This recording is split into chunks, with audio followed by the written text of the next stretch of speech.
할렐루야. 자, 오늘 함께 읽은 이 본문, 기드온이 미디안의 잔당들을 이제 치러 올라가는 그런 과정이 나타나는데, 그런데 1절부터 우리 3절 사이에서는 에브라임 지파의 딴지 걸기의 어떤 모습이 나타나고 있습니다.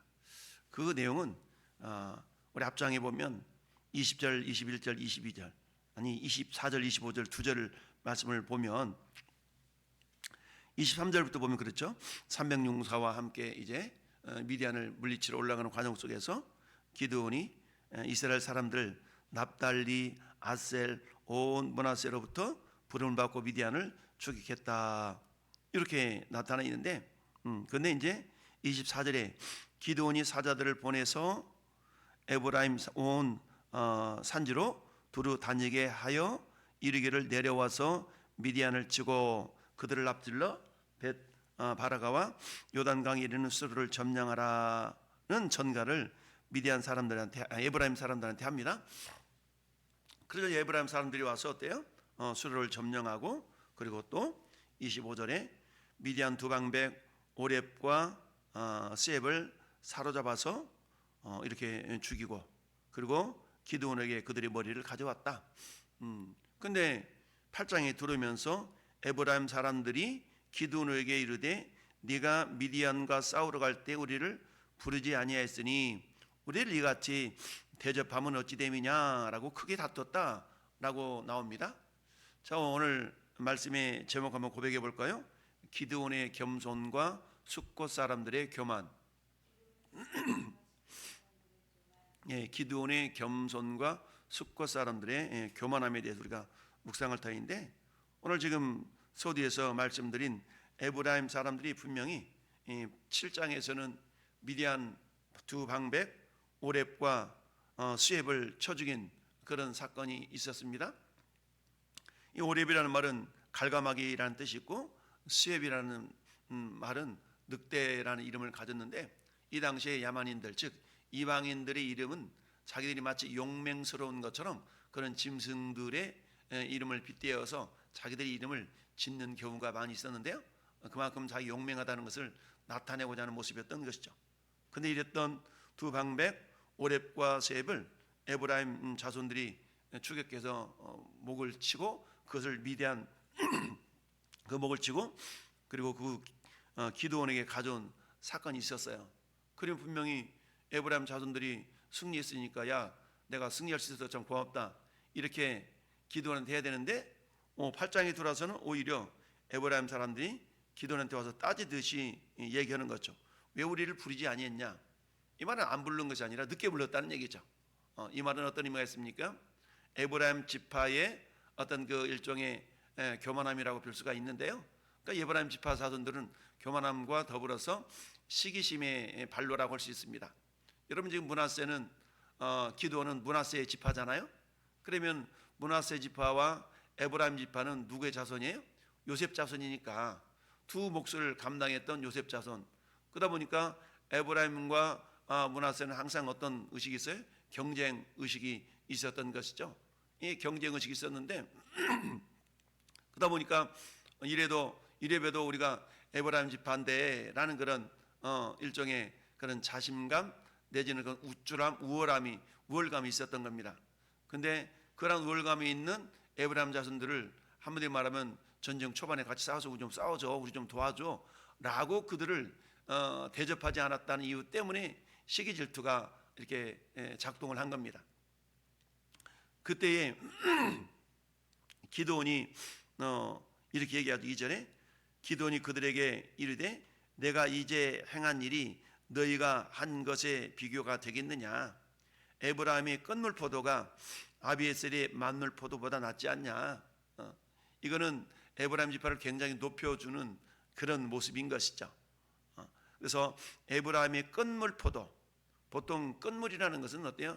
상품 가치가 그닥 없는 그런 어떤 과일들을 말하는 것이죠. 그러니까 끝물포도가 아비에셀의 만물포도. 아비에셀은 누구예요? 기드온이 속해 있는 그 자기 부모에 대한 그런 모습인 것이죠. 족속들이죠.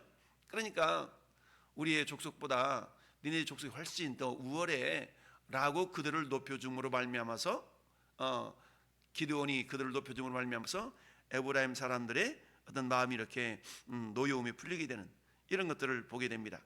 그러면서 하나님이 미디안 망백 오렙과 셋을 너희 손에 넘겨주셨더니 내가 한 일이 어찌 능히 너희가 한 것이 벽이 되겠냐.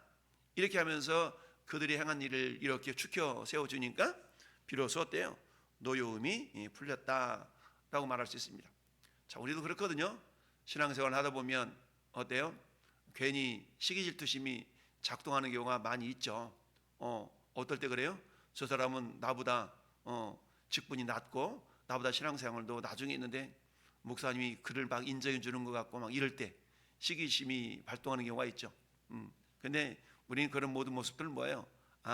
나는 굳이 목사님이 격려하지 않아도 저 사람을 격려하는 것이 교회 공동체를 세우는 데 있어서 더 유익하기 때문에 그렇구나라고 받아들이면 좋은데 그렇지 않고 시기질투심이 발생하는 경우가 있거든요. 근데 이 시기질투심은 어때요? 자칫 잘못하면 마귀에게 틈을 보일 수 있는 그런 생각일 수가 있습니다. 따라서 항상 우리는 예수님의 겸손함을 본받을 수 있어야 되는데요. 그래서 분노를 잠재우는 이 기드온의 겸손함을 우리가 볼 수가 있었습니다. 여러분 성경도 잠언서 15장 1절에 유순한 대답은 분노를 쉬게 하여도 과격한 말은 노를 격동하느니라. 이건 우리가 일상생활에 있어서 굉장히 많이 경험하는 것들이지 않습니까? 우리가 사소한 일 때문에 티격태격하는 경우가 있는데 그때 내가 한풀 꺾고 우리 그러냐고 미안하다고 이렇게 하면 쉽게 끝날 문제인데도 불구하고 서로 잘났다고 막 내 의견을 막 내다가 그게 큰 싸움으로 번지는 경우를 우리가 왕왕 보게 됩니다. 따라서 우리는 사도 바울이 빌립보서 2장에서 말씀한 아무 일이든지 다툼이나 허영을 하지 말고 오직 겸손한 마음으로 각각 자기보다 남을 더 낮게 여겨라 라고 말씀하고 있죠. 그러면서 이어서 말하는 말이 너희 안에 이 마음을 품으라고 그리스도 예수의 마음이다. 예수님 마음을 품으면 어때요? 예수님은 근본 하나님의 본체시지만 하나님과 동등됨을 취할 것을 여기지 아니하고 자기를 비워서 종의 형체를 가지사 사람들과 같이 되셨지 않습니까? 이게 우리 예수님의 어떤 겸손의 모습일진데 우리도 역시 마찬가지. 우리가 이 땅에 가지고 있는 명예와 명성인들 우리 예수님이 가지고 계셨던 하늘의 영광에 비하면 아무것도 아니잖아요. 근데 우리 주님은 그 모든 걸 다 버리시고 우리가 똑같은 성육신 인카네이션 하셔서 사람의 모습으로 되신 것인데 우리는 이 주님을 묵상할 때 오늘 기드온이 가졌던 겸손의 모습 그건 뭡니까? 너네들이 우리보다 훨씬 낫잖아 라고 그들을 높여줌으로 그야말로 종족 간의 어떤 분쟁을 이렇게 잠잠하게 평정시킬 수가 있었다라는 것입니다.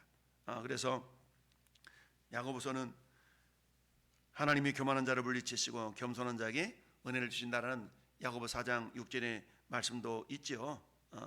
저 영국의 유명한 목회자이면서 부흥사였던 찰스 스펄전 목사님의 일화가 있습니다. 근데 이 찰스 스펄전 목사님은 날마다 홈런치는 설교를 했던 것만은 아닌 것 같아요.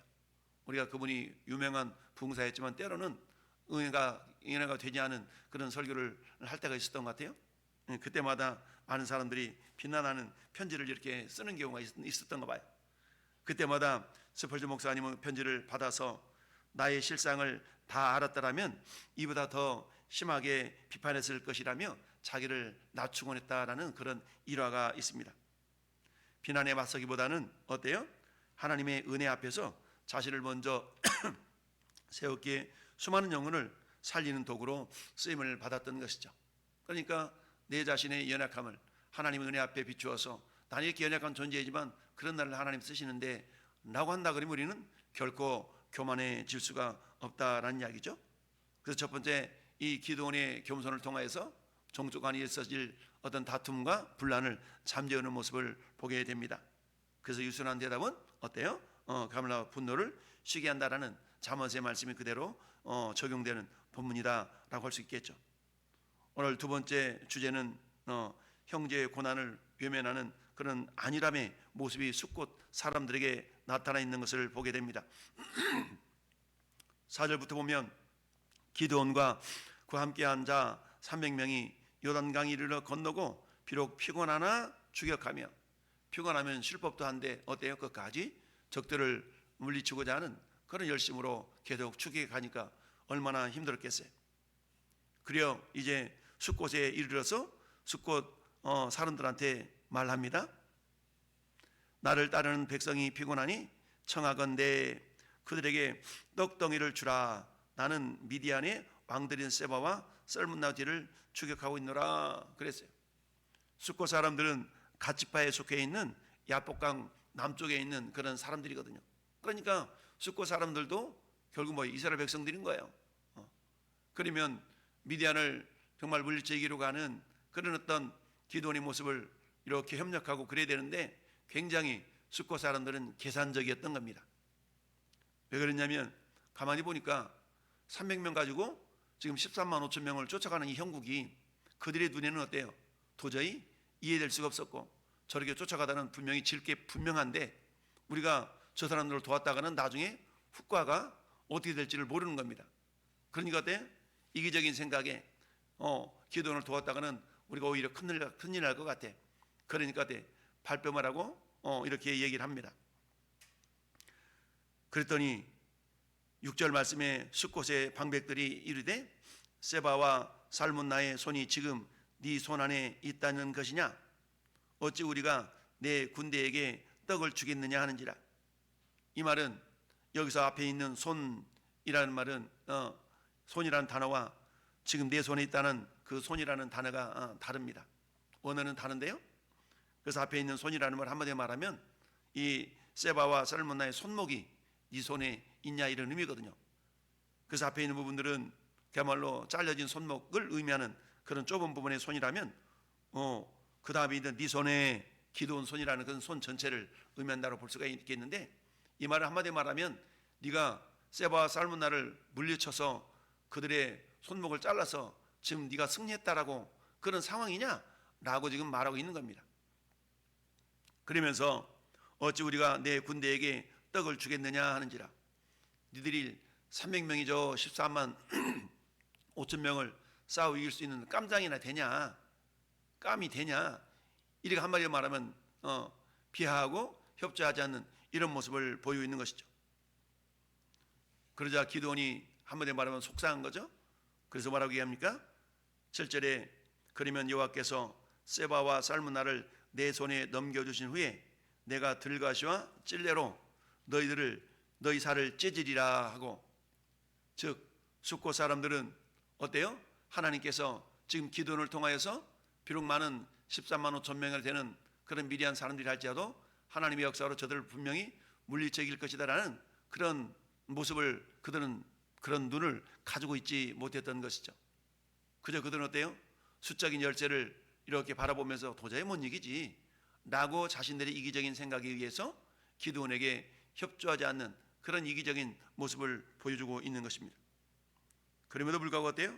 결국 하나님은 오늘 10절 말씀 보니까 이때 세바와 살문나가 칼골에 있는데 동방 사람들의 모든 군대 중에 칼든 자 12만 명이 죽었고 그 남은 15,000명가량은 그들을 따라와 거기 있었더라. 그러니까 이미 12만 명 정도는 어때요? 다 죽임을 당하고 잔당 세력이 15,000명이 남아서 도망가고 있는 상황인 겁니다. 그래도 어때요? 300명과 15,000명의 싸움이라는 것은 인간적인 눈으로 볼 때는 도저히 감당하지 않는, 비교되지 않는 그런 모습을 할 수 있겠죠. 그러다 보니까 어때요? 숫곳 사람들이 협조하지 않는 이런 모습을 보게 됩니다. 자, 우리 이런 모습을 보면서 이 교만이 얼마나 위험한가를 알 수가 있죠. 잠언서 16장 18절에 교만은 멸망의 선봉이요 거만한 마음은 넘어짐의 앞잠이다 라는 말씀 우리는 잘 알고 있습니다. 결국 요한일서 3장 17절에 누가 이 세상의 재물을 가지고 형제의 궁핍함을 보고도 도와줄 마음을 닫으면 하나님의 사랑이 어찌 그 속에 거하겠느냐라고 말씀하고 있어요. 이 말은 뭡니까? 지금 기드온과 300용사가 적을 물리치게 해서 굉장히 피곤한 가운데 힘들어하는 가운데 그들을 추격하고 있다면 의뢰의 같은 동족으로서 도와야 되는 것이 합당한 일인데 어때요? 철저하게 이기적인 계산 속에서 혹여라도 자기들이 손해를 당할까 봐서 돕지 않고 뒤로 빼고 오히려 조롱하는 듯한 그런 은사를 뱉고 있는 이런 어떤 숫곳 사람들의 모습을 보게 됩니다. 결국 어떻게 됩니까? 기돈과 300용사가 이 세바와 살므나를 결국 죽여서 돌아오는 길에 그들을 심판하게 되는 걸 봅니다. 여러분, 우리는 타이타닉호에 대한 이야기를 많이 알고 있습니다. 영화도 나왔고 많은 이야기가 들려지죠.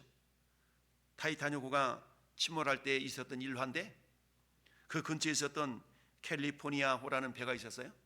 그래서 타이타닉호가 침몰하면서 구조 신호를 계속 보냈는데 그 근처에 있었던 캘리포니아호는 그 구조 신호를 그저 이렇게 못 들은 것처럼 반응을 보이지 않았습니다. 결국 많은 사람들이 죽임을 당하고 말았죠. 그런데 후에 어때요?